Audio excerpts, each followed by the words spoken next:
Kita punya trauma, entah itu fiktif, entah nyata, entah apalah. Kita punya trauma kasus Siti Jenar. Orang yang mendalami la ilaha illallah secara intensif, ya, entah itu disebut kalimat sodo, bosuluk, boseloko, mbah kono pokoknya. Orang yang memahami la ilaha illallah secara intensif, itu pasti menuju ilmu hakikat. Dan menuju ilmu hakikat pasti ngalami hakikat yang khoyali. Ini rungokno tenan iki. Hakikat yang nopo? Khoyali. Dan hakikat yang khoyali ini mulai menipu. Ya, kalau sudah begitu ruwet. Misalnya ngeten nggih. Ketika kula maca nggih diskusi ini utai perdebatannya Kalijaga mbek Siti Jenar.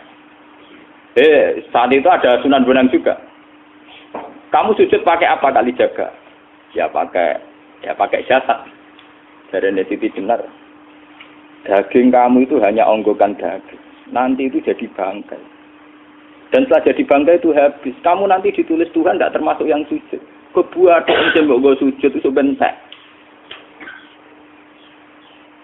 Mikir kan juga. Rugi ke sujud mbek bathuk mbek tangan. Jasad sampeyan kuntek. Ora ana sing crita kowe nak sujud mergo jasad itu mau sampeyan dadi bang. Lah nek ngono sujud ning hakikat ora usah bathuk, ora usah tangan, ora usah sikil, yo rohem iku lho kon sujud mbek pangeran. Nak sujud mbek fisik ku rugi wong fisik sampeyan. Mikir kali itu. Wong bolak-balik kali Joko ku mantan wali preman terus jadi debat pusing. Siti Jenar tahu belajar tak tahu meneng Irak. Yang jelas yang mulang gak sadar mau ora menangi. Wah, ini menjadi perdebatan. Sehingga keyakinannya kayak Siti Jenar, la ilaha illallah itu ya wahdatul wujud itu, innalillahi wa inna ilaihi. Selama ini kalau orang syariat misalnya, orang syariat itu kalau ada orang mati, misalnya Kak Ruhin mati, ini aku kan muni innalillahi wa inna ilaihi raji'un, saiki Ruhin wis mati. Mati itu balik ning penge. Itu cara wong hakikat kan salah besar. Orang mati itu tidak ada. Cara ilmu hakikat dan orang mati itu tidak ada. Roh ini tersiksa di alam fisik. Jadi ruh ini tersiksa di alam fisik. Karena ketemu ning jasate ruh. Tersiksa itu. Akhirnya apa mangane kudu kerja piring Jepang tersiksa roh. Asal roti memang tersiksa. Misalnya kiai pemangan adalah kudu pidato 2 jam bareng tersiksa. Roh kenapa? Tersiksa. Mergo roh ora buta mangan, ora buta ngombe, tapi gara-gara melok fisik. Paham ya? Lho ini tenang dia warai ya bener. Lah kula boten. Sampeyan bejo lho guru waras maksudnya nggih. Artinya waras secara akademik karena ada referensi, ada marojek nggih. Waras secara hakikat. Kula niku umpama rasake sampeyan wis ilmu hakikat. Artinya saya juga ngalami ilmu hakikat. Lan ketika ini sekarang hikam, wong ora tau mukasafah ora jadi ulama. Entah sekian detik ulama itu harus pernah mukasafah. Biar merasakan ilmu nopo aja. Tapi ilmu hakikat itu bisa dilogikakan sebelum sampai secara musyahadah. Paling enggak bisa sampai secara logika. Manusia itu mulai Nabi Adam sampai sekarang itu kan punya roh dan roh itu tidak makhluk. Ya, roh itu tidak makhluk. Ketika roh itu diletakkan di jasad dia itu tersiksa. Karena ketika dia ke jasad fisik, namanya mengalami keterpisahan dengan yang abadi. Dia ini ning jasad fisik tersiksa. Karena dia harus di alam yang kasat mata, alam mulki. Tersiksa. Ketika dia tersiksa, melok ruhin, akhirnya mangane kangelan, akhirnya lesu mangan. Padahal roh gak butuh mangan, perlu dicatat roh gak butuh. Ya ora butuh gunung kidul barang, kan roh ora butuh rabi. Paham kan? Ya ora butuh cinta, ora butuh pegatan, ora butuh macam-macam. Paham? Tapi karena dia nemplek jasad sing buta mangan, buta rabi, buta wedoan macam-macam. Akhirnya roh tersiksa. Suatu saat kalau roh ini dalam bahasa manusia mati, ini dalam bahasa manusia mati. Ini hakikatnya roh itu tidak mati, dia kembali ke habitatnya. Ini disebut innalillah. Kita ini dari awal ya dengan Allah. Wa inna ilaihi juga kemudian nanti kita pasti kembali ke Allah. Dan itu diyakini betul oleh orang wahdatul wujud. Jadi kalau roh mati itu ya tidak ada mati. Terus sekarang itu kembali karena sudah lama mengalami keterpisahan mergo melok fisik-fisik dak ono kerja dasinan, ono nggo proposal lan ruwet to roh melok. Paham itu? Kita di roh ku napa melok ruwet. Lah roh ya tersiksa ngaku ora butuh mangan, ora butuh proposal bocah ngalor. Itu tersiksa. Makanya dalam cerita-cerita Jalaluddin Rumi yang otentik di kitab-kitab begitu. Ketika beliau mau meninggal, muridnya itu nangis. Dari Jalaluddin Rumi, kamu jangan nangisi saya ini mau pesta, saya ini mau pesta perkawinan. Kamu tidak merasakan penyesalan saya. Saya ini lama menyesal karena harus hidup bersama kamu. Terus saya ini tersiksa karena ngalami alam yang rusak, yang fana. Alam yang fana. Harusnya roh saya itu di alam abadi, bukan di sini. Maka jangan tangisi kematian saya. Kematian saya adalah kembalinya roh ke habitatnya. Semenjak itu kematian dianggap malam perkawinan. Karena roh kembali. Walhasil ngene iku cara ilmu tasawuf bahasa Arab jenenge wahdatul wujud, kena Jawa Yogya Solo ke Adanu jenenge manunggaling kawula. Mergo sing rawan ngono rugen to, Pak. Nek iki tak terangno detail. Dadi bathuk mesti iki buku sujud kan niku sampeyan ilang. Dadi seksine ora ono cara teorine sinten Siti? Rugi kowe. Bukan jadi ya gendor. Kali siapa mantan preman jak debat terus ora ngono mbok terus tak pateni kowe. Lah debat iki biar ra iso. Premane kumat. Ya ta preman jak debat ilmi. Ngono ku model. Kali Joko yo ora salah, dhisik Sayyidina Umar nggih ngoten. Umar sahabat top, lha sik debat atau milih tak patenane ya Rasulullah. Gak iso dene cek ilmiah. Mantar preman pasar rukat terus jadi sahabat top. Debat yang milih mate.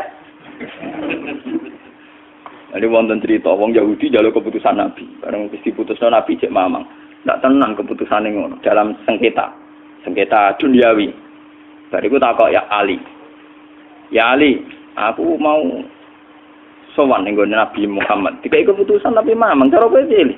Sampai Ali dikai keputusan persis kanjeng Nabi. Cek mamang neh takok Umar. Takok Umar aku mau sing Muhammad, ning Ali dikai keputusan kok mamang, Mar. Cara kowe piye? Urusan dunya. Enteni iki. Entah dia melepuh buat apa? Uang diputus Nabi ora marah. Buat mati. Awe. Mereka mantan apa? Cara mantan intelektual atau intelektual kan ya wajar nggak uji kok percaya Nabi. Ya. Kan bareng cara Ali ya sederhana. Gak percaya wis kandhani. Ora mesti cara Ali tenan. Lah ora apa patene. Ya wajar wong Yahudi kok percaya Nabi, nek percaya ora situ Yahudi Muslim. Lah Ali situ Gus Dur. Are Gus Dur ra beda piye tenang. Ali nyen ngoten watake ngoten. Nasibe padha. Ali itu ilmuwan yang jadi presiden gak sukses. Sing niru Gus Dur.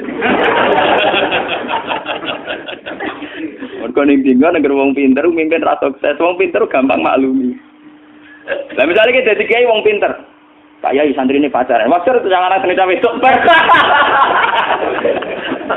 Wah, ruwet. Terus malah dalil zinalina subuh syahwat minan. Piye padha ketemu pelaturan. Paham ya? Ruwet dah.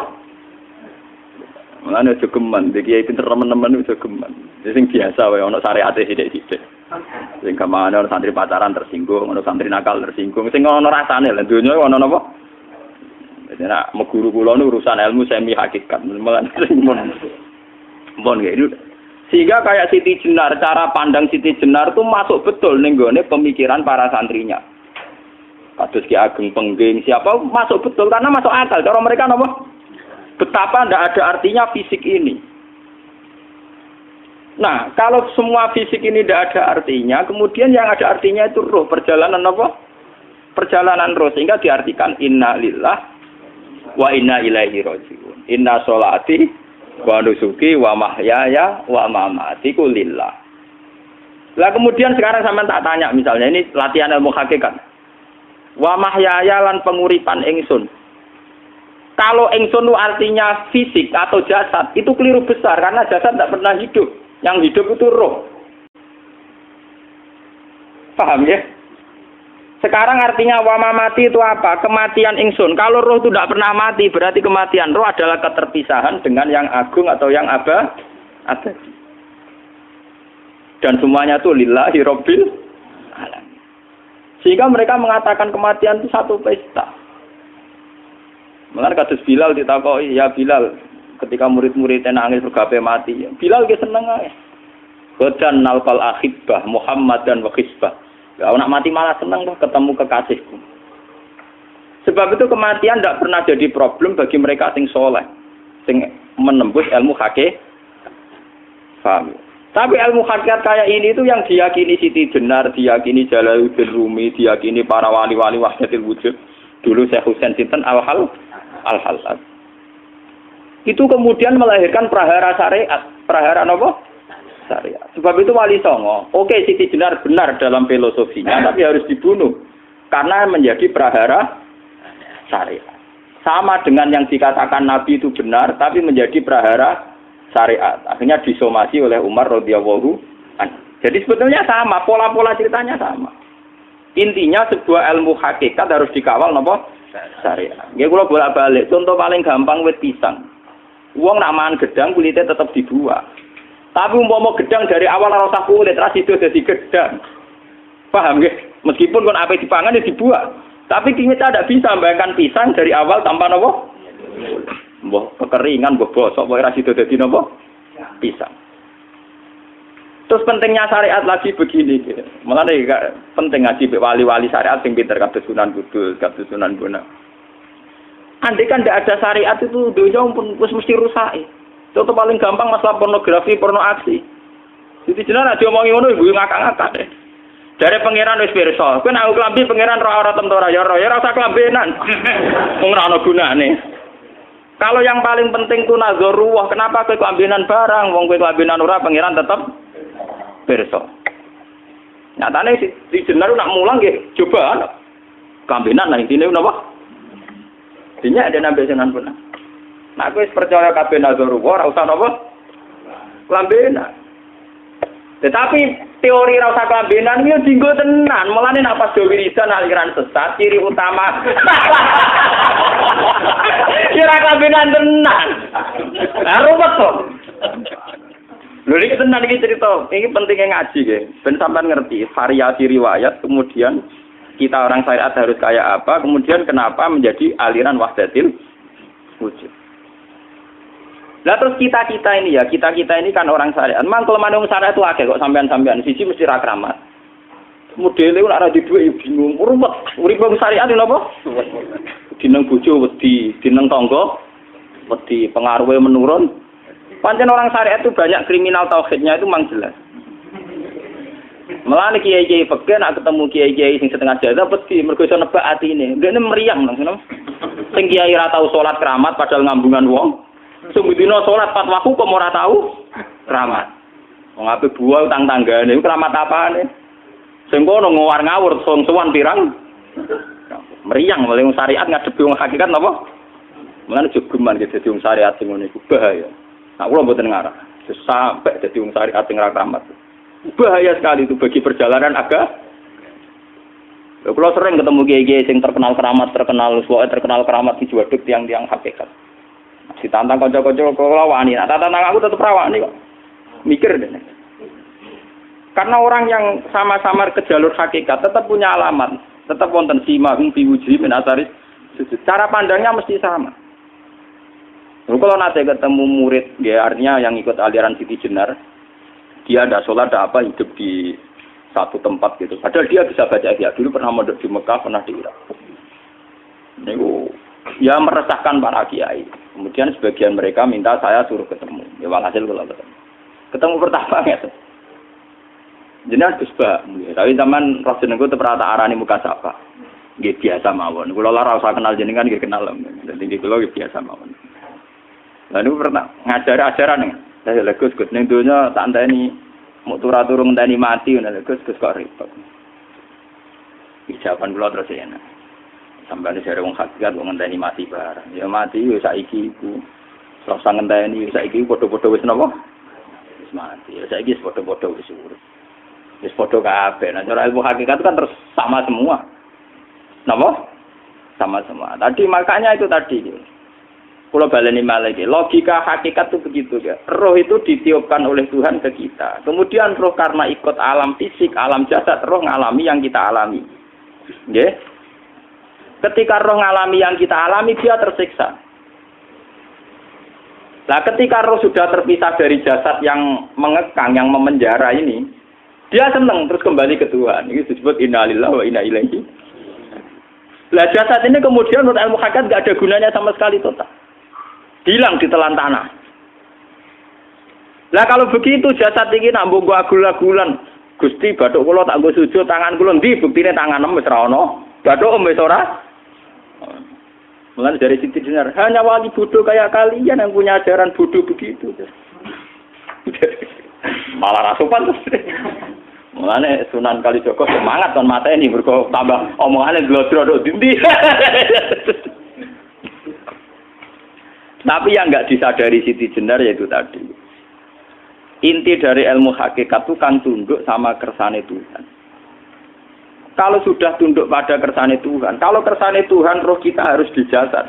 Dan wujud jasad kita ini juga karena kehendak Tuhan.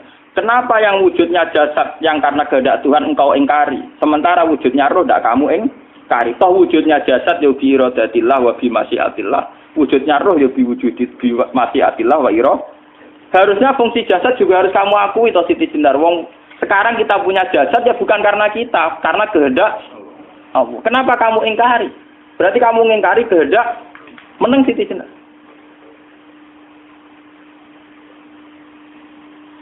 Makanya hakikat yang pertama Semi itu pasti khayal. Lah Siti Jenar itu hakikatnya baru yang sampai khayal itu.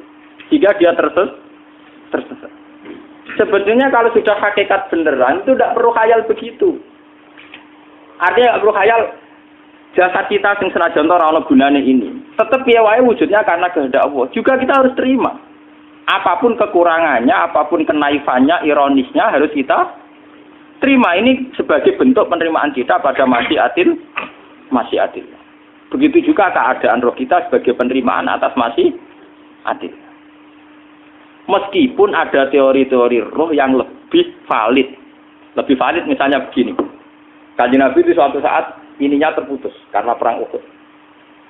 Itu Kanjeng Nabi dia dolanan drijine ini. Napa cara napa jari jemari ini Nabi putus.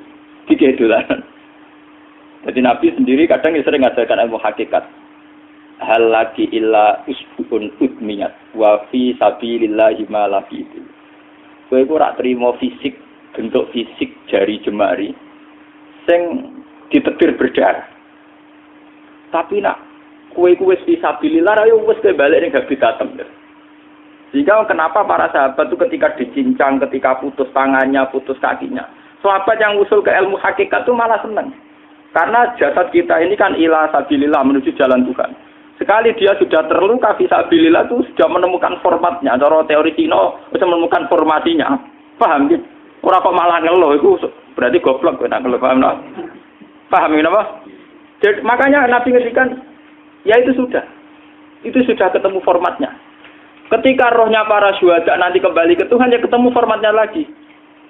Itu disebut wala taqulu lima yuqtalu fi sabilillahi amma. Dia tidak mati sesuai formasi awal, yaitu roh kembali ke Tuhan dan jasad ikut mengawal. Nah itu Nabi kadang ya pakai ilmu hakikat begitu. Mulane kula bolak-balik matur, kula niku nggih mulai umur 20 tahun napa pinten. Kula nu asline nggih gadah penyakit dan ekstrim penyakit saya. Sampai saat ini kalau nak ngobatno tidak lebih 50%, karena saya tetap berpikir.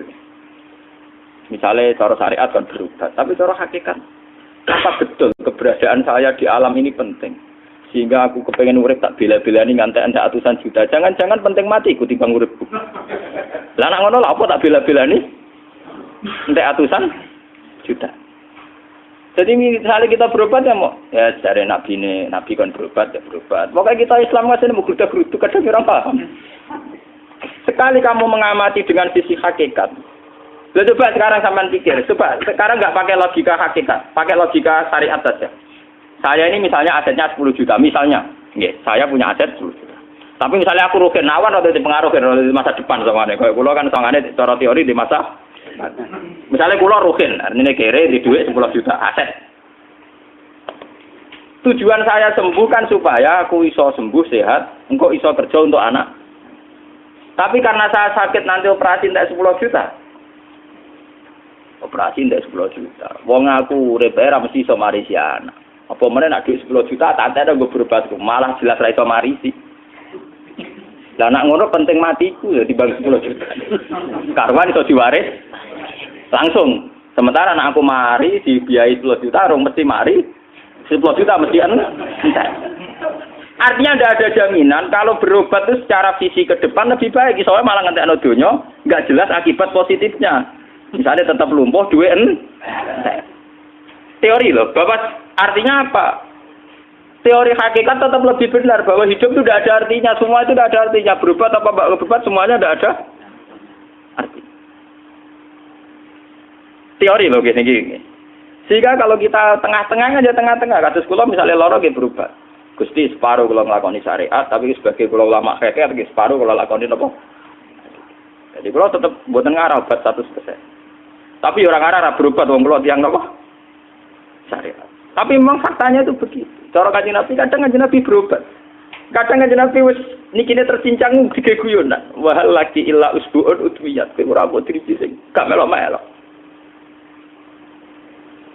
Nah, bukti bahwa jasad ini begitu tidak penting. Kayak Sayyid Hamzah. Mulai Sayyid Hamzah menganggap wahyu bentone ra karuan. Kalau teori Siti Jenar itu benar, teori Jalaluddin Rumi benar teorinya lho, ora kok ra salate lho nggih, maksudnya kok nganut ra salate. Benar cara analisis roh. Ketika Sayyid Hamzah dinyatakan mati oleh manusia, oleh hukum manusia dinyatakan mati karena dia sudah tidak bergerak. Dalam teori hakikat kan rohnya Sayyid Hamzah sudah fi khawasili tuyurin khudrin. Rohnya sudah diambil Tuhan, tidak mati. Paham ya? Ketika rohnya Sayyid Hamzah sudah diambil, jasad ini sudah tidak punya rasa. Sekarang secara syariat kasat mata kita tahu, wong jasad nak diinfus, di sayat-sayat dioperasi ora krasa. Apa meneh saiki ruhe wis bisa. Lha ya jasad itu cek gampange, dioperasi dibius saja terus tidak kerasa. Apalagi rohnya sudah diambil. Nah saiki bayangkan, ketika Sayyid Hamzah itu sudah di atas, niku kira-kira delok wahsi ra wong bentuk. Lho wong kok baca igabus. Ketika jasad benar-benar tidak penting, kemudian jasadnya Sayyid Hamzah kan dicincang oleh wahsi. Ketika rohnya sudah diambil kan Hamzah tidak merasakan. Berarti Sayyid Hamzah guyu-guyu wahsi. Wahsi cek bentuk nih gabus dicincang. Paham ya? Lho niki tenan. Artinya ketika pandangan manusia iba kepada Sayyid Hamzah karena dicincang, dimutilasi oleh wahsi. Wahsi tidak mengalami Pak Sinten, Sayyid Hamzah tidak mengalami apa-apa karena rohnya sudah bersama Tuhan. Dan iso wae Sayyid Hamzah malah guyu-guyu wahsi. Cek goblok gabus kok dicincang. Lah nak ngono rak mirip, makanya dalam hal ini itu dalam teori roh itu sebetulnya Siti Jenar tidak sesat dalam teori roh. Tapi jangan katakan itu penemuannya Siti Jenar. Siti Jenar itu terlambat. Sebelum itu ada Husain Al-Khallas, sebelum itu ada Jalaluddin Rumi, sebelum itu juga ada sahabat, ada nabi. Cuma cara aplikasinya Siti Jenar melenceng. Jadi jangan katakan kok tak kampus-kampus, itu pendapat Siti Jenar itu malah goblok meneng. Siti Jenar itu wis anut, paham nggih maksud apa? Wis anut. Nah, teori yang sama terjadi pada Yesus Kristus. Ketika Yesus misalnya secara lahir dicincang, dimutilasi, diapakan oleh orang Yahudi. Sebetulnya rohnya dia sudah bersama Tuhan, kembali ke Tuhan Bapa, nah cara Kristen. Nah cara Islam ya balik ning pangeran. Andaikan itu iya, itu ya tidak ada masalah karena hakikatnya dia tidak dicincang, tidak dibunuh. Andaikan iya, tentu menurut Islam yang dibunuh Yudas atau siapa itu yang masuk bialau. Tapi sama sebetulnya teorinya sama. Kalaupun iya tidak ada masalah. Oke, kalau misalnya Nabi Isa karena ada kontroversi menyangkut dia atau Yudas. Sekarang yang Zakaria dan ya Zakaria Yahya itu dicincang betul oleh orang Yahudi, matinya dimutilasi. Tapi dia tidak apa-apa. Karena ketika beliau dicincang, rohnya sudah diambil. Ini rumah tenan kan. Ben kira untuk kendel mati paham kan ya. Dadi maksudnya niku kula ajari nak mati itu tidak problem nggih. Niki kalau urip wedi lho. Nah ini bersamaan paham nggih. Kaitan la ilaha illallah ini nanti semuanya sama kaitan sama apa? La ilaha illallah. Ini nanti ujungnya sama dengan la ilaha illallah. Begitu juga seterusnya. Misalnya Yahya kalian sinten?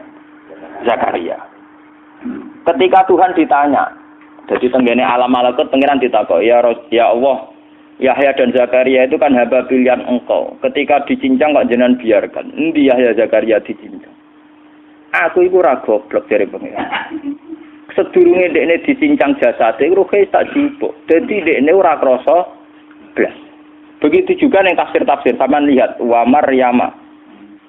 Sayyidah Maryam yang istrinya Fir'aun. Itu kan dia iman sama Nabi Musa. Asiyah imro'ati napa? Fir'aun. Asiyah imro'ati Fir'aun, ya. Itu kan dihukum oleh Fir'aun. Ketika mau ditumpaki napa? Batu besar. Iku Allah ketika di pangeran, ya malaikat mauti, cepat ambil rohnya sebelum dihunjami batu besar. Terus rohnya diambil.